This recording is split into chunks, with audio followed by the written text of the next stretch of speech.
Hello and welcome to the Week 2 Oddities. There were some absolute stinker calls this week, only the 2 games of course.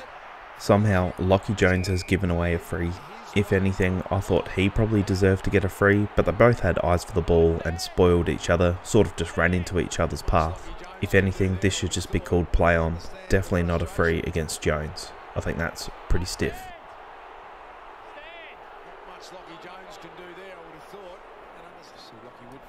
And then there was this one as well. I thought Sam Powell-Pepper came in very late against Perryman.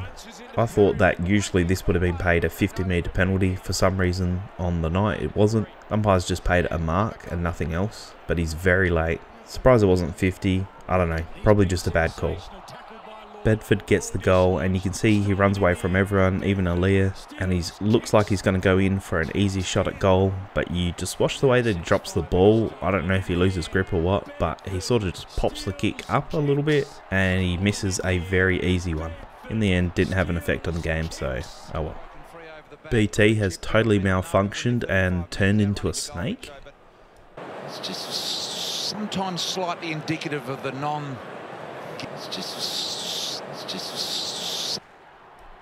Out of the ruck, DeConing has kicked it the wrong way. Apparently he's done this several times throughout the year, but luckily for him, this time Sard was there to clean up his mess. 2 of the love childs of the AFL, Clayton Oliver kicks for goal, and somehow Max Gawn has tapped it back into play. No one else touched it but him, so he stopped the goal. Take a look at the time and the score. This was an extremely important goal. It would have won them the game. I remember when Asava Radagalia did this maybe 2-3 years ago, and he got absolutely roasted for this. Now Gawn's done it and everyone's been very quiet, which is quite interesting. What do you think? Would have Melbourne won if this went through for a goal? I'm sure Jesse Hogan would love to have this one back, as he's missed a very easy shot here. I can already hear the Chief yelling at me through the TV.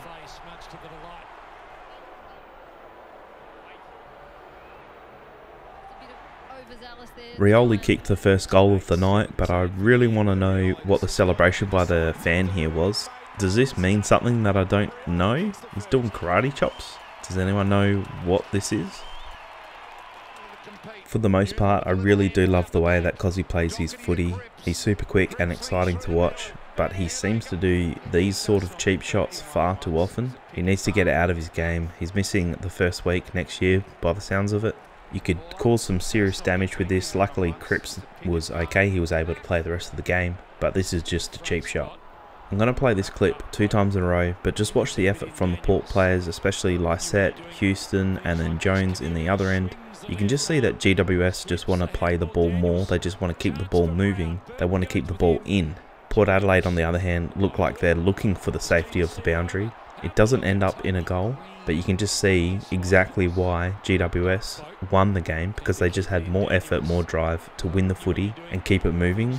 Port were slow and they were just looking for the safety of the boundary, possibly looking for someone else to do the work instead of themselves. Jones, well, I thought was keen to see it over. Have a look at Toby Green. Somehow Marchbank has missed a 2-metre handball here. You can see he's absolutely livid with himself, but I think he was sort of running back while he's trying to handball forward, and you always misstep when you do that. I'm sure he'd love his time again.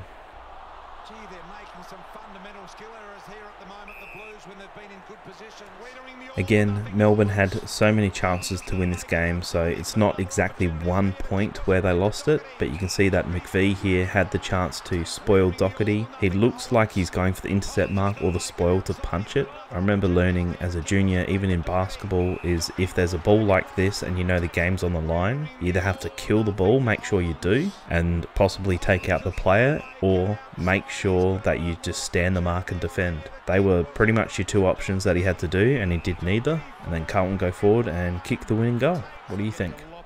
Never back down, never what? This is a very good reason why you should never let the play be dead until you hear the umpire's whistle. You can see that the Carlton player gets tackled down to the ground. Cozzy Pickett doesn't give up on the play. He rips the ball out of his arms and kicks a goal while the Carlton defenders are waiting for the ball up. Play to the umpire's whistle.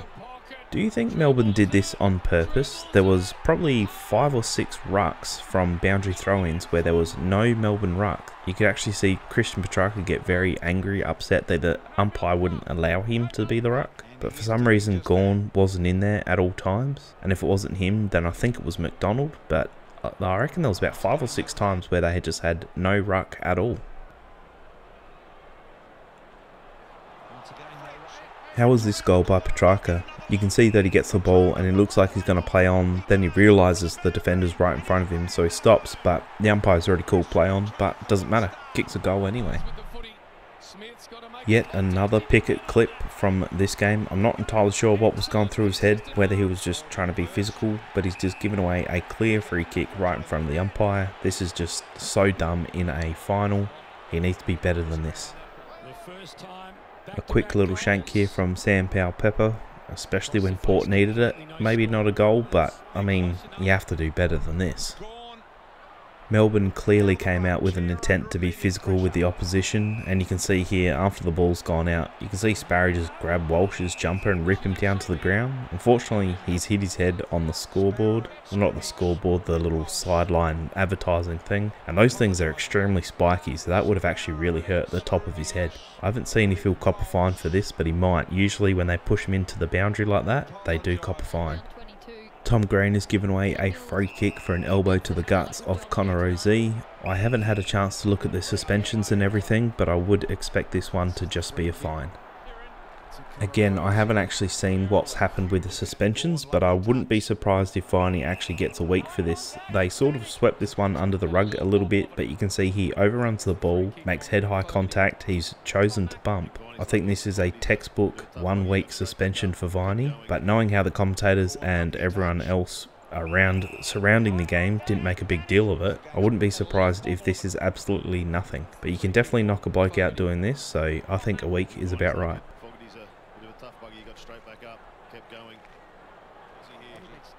Jacob Wiedering from Carlton hit the back of Joel Smith's head, and he did look quite groggy when he stood up. He was wobbling a little bit, so I was quite surprised that he wasn't taken off for a HIA. The AFL have actually cleared Carlton of any wrongdoing, so I guess there's going to be no late fine or no late suspension or anything like that. So I think Wiedering is free to play this week.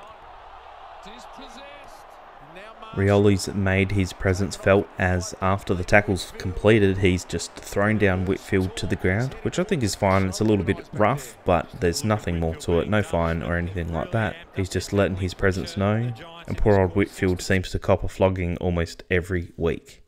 And that's it for this week's Oddities videos. Thank you very much for watching. I'll be doing the suspensions video tomorrow. It's only going to be short, and I'm still working on my Brownlow prediction video, so be sure to keep an eye out for that one. Thanks for watching, and I'll see you in the next video. Thanks again.